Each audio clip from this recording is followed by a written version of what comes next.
I'm 64 years old, and as I hit 60, I started to think that my face was starting to look a bit rather saggy. I got jowls, which pulled my mouth down, which made me look miserable.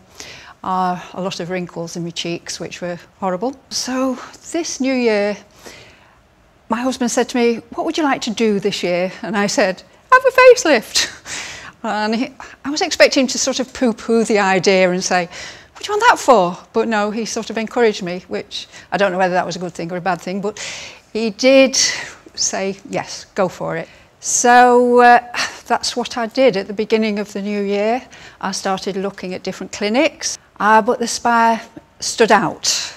On my first consultation, I met a nurse, a cosmetic nurse, and she was wonderful. She didn't just tell me the good things about what would happen, she told me the bad things as well. She told me how my face would feel tight when it was first done, the stitches, the clips and all this. And that was what I wanted. I didn't want somebody to tell me, oh, it's going to be a doddle. I wanted to know the real way it would feel. And that's what she told me.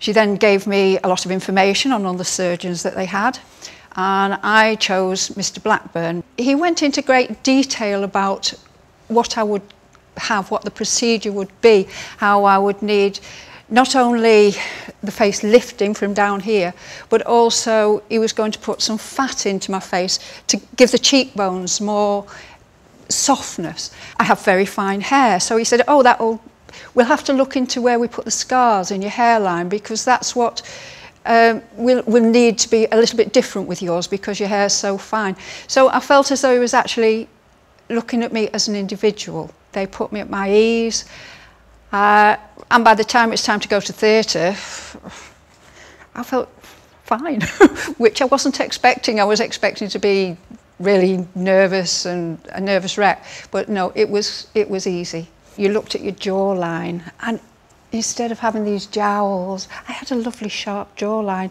My cheeks looked, I got proper cheekbones. All they said was, "Don't you look good? Have you been away? Have you been on holiday?" Which was what I wanted. I didn't want to look as though I'd been in a wind tunnel or anything like that. I wanted it just to look natural, and that was what it did. Having this procedure has made me feel 20 years younger. I may be 64, but in here, I'm still young, and now I feel as though I still look it as well.